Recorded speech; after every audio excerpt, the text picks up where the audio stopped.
Heyo, heyo. Mag-i-snack ng last 10 minutes na tayo mga katgangs. Last 10 minutes break. Snack. Ito yung kinuha ko. Yung paborito kong feeling niya. Kasi cheese. Ito naman sa ibabaw. Ito yata yung sa babaw lang meron. Tsaka itong panulak ko ay latte. Latte. Pero konti naman binigay. Yung machine. Konti lang binigay ng machine. Nagtitipid yata yung machine. Okay. Haluin natin with bislak. Haluin natin with bislak.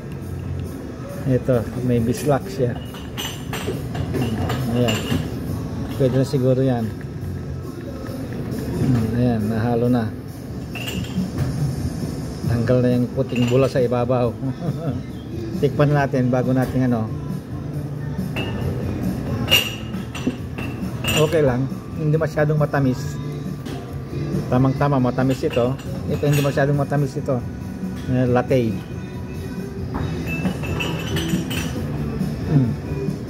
Okay. Yan lang at kakain na tayo. Tapos na ang daldalan. Bye-bye.